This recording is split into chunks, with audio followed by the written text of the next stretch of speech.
Estamos entrando no mês de outubro, e no mês de outubro nós temos sempre um tempo especial para lembrar dos benefícios da Reforma Protestante. Esse ano, a Reforma Protestante, nós vamos celebrar 508 anos da Reforma Protestante, onde deu início ali quando Martim Lutero pregou as 95 teses na porta da igreja de Wittenberg. Interessante que essa porta onde ele pregou não existe mais, porque os cristãos, os protestantes que iam lá para visitar esse marco da Reforma Protestante, ia lá e tirava uma lasca da porta, e a porta começou a se desfazer.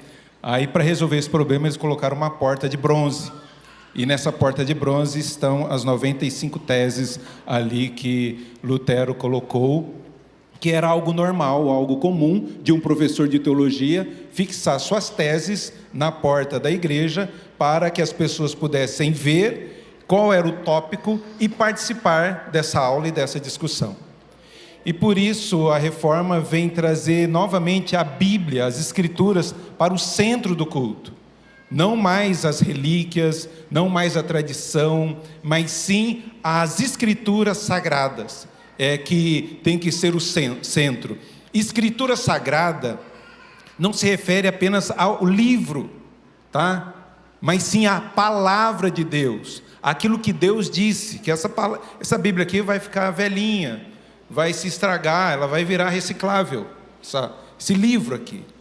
Mas o que nós estamos querendo dizer de somente a Escritura é aquilo que Deus disse e deixou registrado para que nós pudéssemos guardar e viver e praticar para a glória do nosso Deus. Por isso, nesse mês nós vamos pregar sobre as 5 solas. Então hoje estarei pregando aqui sobre sola escritura. À noite estarei pregando também na ceia sobre somente Cristo. No domingo que vem não vai ter, porque temos um pastor convidado, mas os demais cultos nós vamos ter a exposição dos 5 solas das Escrituras, tá bom? Da Reforma Protestante. Deixa eu ver se eu tenho minha caneta aqui. Caneta. Não tem caneta. Passa para mim, por favor. Oi. Está no púlpito ali embaixo. Obrigado. Queridos, então, as 5 solas da Reforma Protestante são proposições teológicas que vão sintetizar aquilo que foi a base da Reforma Protestante. É interessante, importante lembrar que não foram os reformadores dessa época que estabeleceram 5 solas. Isso é algo moderno, é recente. Para explicar e sintetizar quais foram as bases da Reforma Protestante, estabeleceram 5 somente, que no latim fica solas. Por isso, temos aí sola Scriptura, que é somente a Escritura, solas Christus, somente Cristo, sola gratia, que é somente a graça, sola fide, só a fé, e solo Deo gloria, somente Deus a glória. Então, é a síntese de todo o conceito da Reforma Protestante, que estava batendo de frente com a igreja dominante da época, a igreja apostólica, Igreja Católica Apostólica Romana. Então ele vai debater, a Reforma vai rebater aquilo que estava fora do centro da palavra de Deus. Por isso, é uma sintetização da base da fé reformada. Por isso, vamos caminhar agora, eu gostaria de convidar vocês a abrir a palavra do Senhor em 2 Timóteo, capítulo 3, versículo 16. 2 Timóteo 3,16 é um texto que você devia saber de cor, guardar no coração, porque é a base do sola escritura e também do que a palavra de Deus é para nós. 2 Timóteo, capítulo 3, versículo... Vou do 14 ao 17, tá bom? Para a gente ter o contexto aqui. Todos acharam?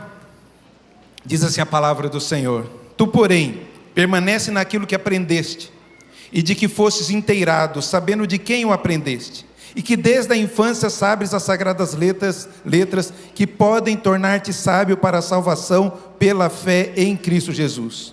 Toda a Escritura é inspirada por Deus e útil para o ensino, para a repreensão, para a correção, para a educação na justiça, a fim de que o homem de Deus seja perfeito e perfeitamente habilitado para toda boa obra. Vamos orar? Senhor, nós te louvamos e te agradecemos por esse momento precioso de meditar em tua palavra, que o Senhor fale ao nosso coração, que o Senhor nos instrua, ó Pai, através da tua palavra, que o teu Santo Espírito venha iluminar o nosso entendimento, para nós abraçarmos os teus ensinos e praticar onde o Senhor nos colocar. Assim pedimos ao Pai a tua bênção e a tua direção nessa manhã, e pedimos em nome de Jesus. Amém. Queridos, o apóstolo Paulo está preso, e ele quer saber notícias e dar orientações também às igrejas do quais ele passou. E Timóteo está em Éfeso, e cuidando da igreja ali. Estava surgindo algumas heresias nas comunidades, e por isso Paulo escreve a Timóteo, incentivando a Timóteo a permanecer firme na fé, a ser exemplo, a não ficar preocupado se as pessoas estavam desprezando a sua juventude, mas que ele estivesse combatendo as heresias. E é isso que ele fala aqui no capítulo 3, no versículo 1, ele fala, ó, como que vai ser nos últimos dias? Como que vão ser as pessoas? Diante desse mundo tão terrível, como que você deve viver? Então o apóstolo Paulo, no versículo de número 10, vai falar, tu, porém, siga exemplos, siga modelos de fé, de conduta, né? Olha para a minha vida, o apóstolo Paulo pede para Timóteo olhar para a vida dele, o exemplo de fé, mesmo em meio às perseguições. E depois ele entra também no versículo 14, tu, porém, permanece naquilo que aprendestes. Então nós vemos aqui uma instrução dos últimos dias, do capítulo 1 ao 9, e aí no versículo 10 fala, tu, porém, que é o mesmo que tem essa advertência aqui no versículo 14, tu, porém. Então, tu, porém, olha para a minha vida, olha o exemplo, siga o exemplo de pessoas fiéis no mundo tão conturbado, mas tu, porém, medita na palavra, busque a palavra, pregue a palavra. Os falsos mestres naufragaram na fé, mas o jovem Timóteo devia continuar firme na fé, por isso ele devia seguir exemplos de homens fiéis e de meditar e buscar a palavra do Senhor. Então esse é o contexto que o apóstolo Paulo fala para Timóteo. E aqui tem uma base da nossa sola escritura, ou somente a escritura. O que é essa palavra e por que ela é tão importante para nós, e é isso que nós vamos ver essa manhã, rapidamente. Então a gente vê primeiro a natureza das escrituras, da onde vem, e o texto vai dizer bem claro, toda a escritura é inspirada por Deus. Deus, como nós lemos em 1 Pedro, né? Deus escolheu homens santos, separados, para que Deus os iluminasse e eles registrassem essa palavra, para que nós pudéssemos ter elas guardadas no nosso coração. Por isso a palavra não vem do coração do homem, mas vem do coração de Deus, vem do fôlego de Deus. Deus é quem inspira, Deus é quem sopra, para que esses homens possam registrar aquilo que Deus queria que eu soubesse sobre Ele, sobre Deus e como eu viver nesse mundo. Então, portanto, a Escritura tem natureza divina, é a voz do Senhor para nós, ela não é apenas uma literatura, mas a palavra de Deus para nós. A palavra é tão importante porque ela é viva e eficaz, ela é cortante, ela penetra o nosso coração, ela nos alimenta espiritualmente, ela é o nosso pão, é o nosso leite que nos dá crescimento, ela gera fé, né? É pela palavra que nós vamos conhecer a graça do Senhor. A pregação vem pela palavra, e a palavra gera fé, e a fé faz com que a gente venha confessar Cristo como nosso único Senhor e Salvador. Por isso nós devemos entender e compreender que somente as Escrituras é a palavra de Deus. Sua fé tem que estar fundamentada na palavra de Deus, não em opiniões e nem em tradições, mas sim unicamente, exclusivamente na palavra de Deus. Não é isso que nós falamos? Que a palavra de Deus é a nossa única regra de fé e de prática. De fé, de como eu conheço a Deus e me relaciono com Deus. É Deus quem determina como deve ser adorado. É Deus quem diz como que Ele quer ser cultuado. E não do meu jeito. Vamos fazer tal coisa aqui no culto, porque isso é moda agora. Não, nós não fazemos coisas por moda ou por movimentos, mas sim aquilo que está na palavra de Deus. Então, como que Deus deixou bem claro como Ele quer ser adorado. E é a palavra de Deus que vai nos instruir nisso. E como eu devo viver. Qual é a prática do meu dia a dia, de conhecendo esse Deus, revelado nas Escrituras, como eu devo viver segundo as Escrituras. Então, a palavra de Deus, ela tem origem divina. A natureza das Escrituras tem origem divina. Por isso é palavra de Deus. Segunda lição que eu gostaria de compartilhar com os irmãos é sobre... a utilidade das Escrituras. E ele continua dizendo, que a palavra de Deus é útil. É Deus quem inspira, é Deus quem traz a palavra, e ela é útil para quê? Qual é a utilidade dessa palavra? Para o ensino, para a repreensão, para a correção, para a educação na justiça. Você quer ser ensinado, quer ser instruído, quer ser exortado. Ela repreende. Muitas pessoas não gostam das Escrituras, de ler porque aponta os seus erros, os seus pecados, mas esse é o propósito. Quanto mais me aproximo da luz, quanto mais me aproximo de Cristo Jesus, dessa luz maravilhosa, mais eu vou vendo a minha sujeira, e eu vou me limpando. Só que as pessoas têm medo, Quanto mais você chega a Jesus, mais sujo eu vou me afastar. Não, é para eu ver. A palavra de Deus é espelho, mostra os meus defeitos e vai trazer correção, ensino. Paulo declara que a palavra é útil para o ensino, para a repreensão, para a correção. Ensino, revela o que é certo, mostra a vontade de Deus, apresenta os valores de Deus, como eu devo viver. Eu vou ser educado por essa palavra, seja ensinável por essa palavra. A repreensão, ela confronta os erros, revela o pecado e nos chama ao arrependimento. Não só mostra o meu erro, mas me chama ao arrependimento. Aí eu me quebrantar diante de Deus, diante do Pai. Presta atenção aqui, não se desvie aí, sua atenção. Ela também corrige. O significado aqui é trazer para o caminho. Sempre quando eu estou desviando do caminho, ela vem me corrigir, vem corrigir a minha rota, para que eu continue nos caminhos do Senhor. Porque eu sou tentado sempre, sou inclinado sempre a desviar desse caminho do Senhor, a fazer a minha própria vontade e não a vontade do Senhor. E ela também, essa palavra de Deus, além de nos corrigir, ela nos educa na justiça. É uma escola espiritual, uma faculdade espiritual que molda e treina no caminho de justiça. Por isso a palavra de Deus é útil. E se você não lê, você não vai ter os benefícios dessas utilidades. O sermão só de domingo à noite não vai, ou de manhã, não vai sustentar você. Deus deu esse conselho a Josué: medita na palavra de dia e de noite, para que te vá bem.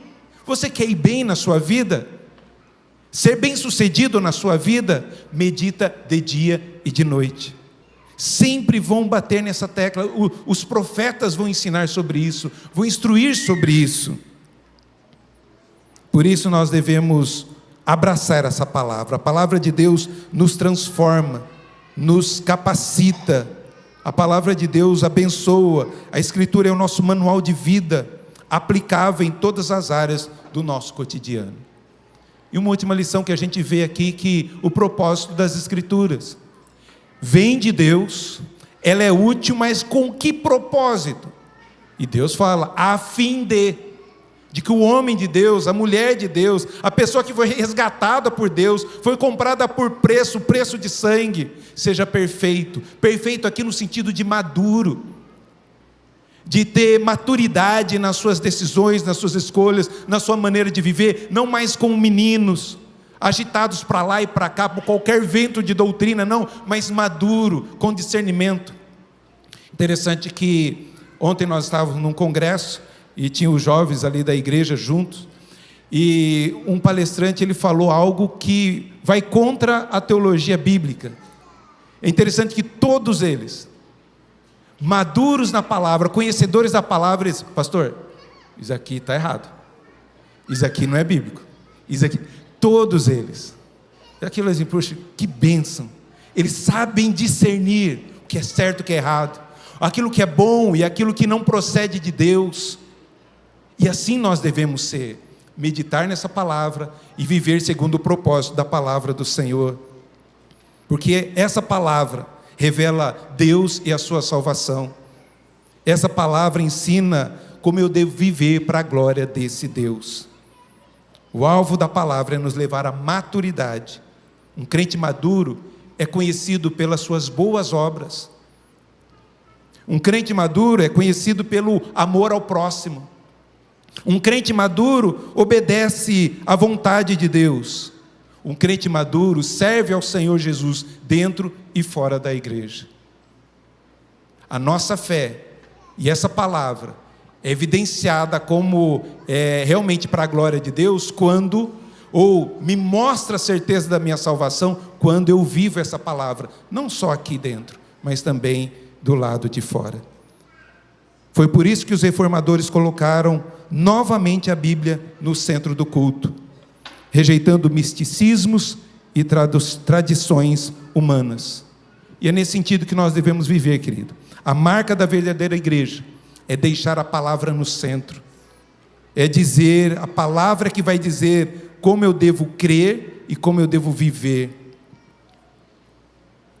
Sola Escritura, ou somente as Escrituras, significa que a palavra de Deus está acima da tradição. A palavra de Deus está acima da igreja. A palavra de Deus está acima das autoridades da igreja, dos concílios ou de qualquer outra autoridade. Toda a Escritura é a palavra de Deus inspirada. É a absoluta revelação de Deus para a sua igreja e para a sua glória. Porque a palavra de Deus, a Escritura é inerrante, infalível e suficiente, autêntica, poderosa, graciosa. A graça e a misericórdia emanam da palavra do Senhor. Essa palavra que salva, que cura, que transforma o homem perdido em um filho de Deus. Por isso, leia a Bíblia, ame a Bíblia, pregue a Bíblia, memorize a Bíblia. Tenha a Bíblia em todos os seus equipamentos aí de mídia, mas traga também a Bíblia de papel, para que você dê testemunho dessa palavra, que é palavra de Deus, ao nosso coração, para que possamos viver segundo a vontade do Senhor. 508 anos da Reforma Protestante, o que isso tem a ver comigo hoje? E é isso que eu gostaria de terminar com vocês, falando aqui e aplicando ao nosso coração. Primeiro, por que a gente precisa somente as Escrituras hoje, ou só a Escritura hoje? Porque somos pecadores e precisamos constantemente de correção. O Senhor Jesus já disse lá atrás, para nós realizarmos e vivermos essa palavra, andarmos nessa palavra, guardarmos essa palavra que traz vida. Precisamos do solo Escritura hoje, queridos, porque vivemos em um mundo de trevas, e somente a Bíblia é lâmpada para os nossos pés, ela que ilumina o meu caminho. Eu vejo o caminho, aquele caminho é esburacado, ou me leva para cair, tropeçar, ou para um abismo, e mostra o caminho correto, lâmpada para os meus pés. E a palavra de Deus, muitos livros informam, mas somente a Escritura transforma. Leia boas literaturas, bons livros, mas não se esqueça da palavra do Senhor. Ela é vida para nós, são belas palavras de vida. Vamos cantar isso? O hino 351, belas palavras de vida. Vamos colocar em pé, vamos cantar um hino que fala das Escrituras. É isso, né? 351?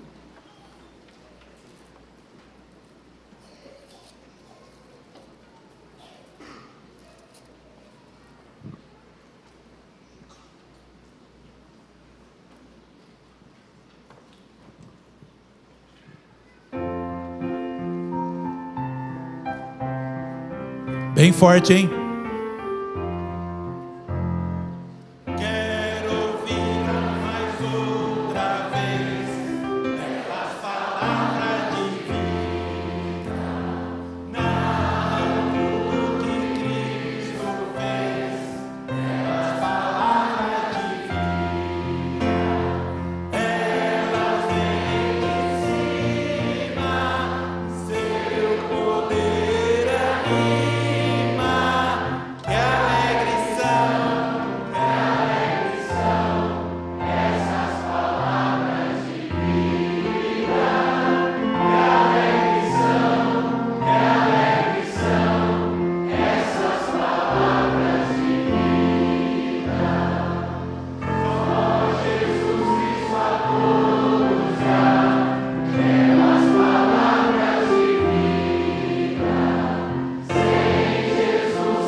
Senhor, nós te louvamos e te agradecemos por essas palavras de vida que transformam o nosso coração, que abençoa a nossa vida, que nos convida, impulsiona a glorificar o teu nome, a bendizer ao Senhor.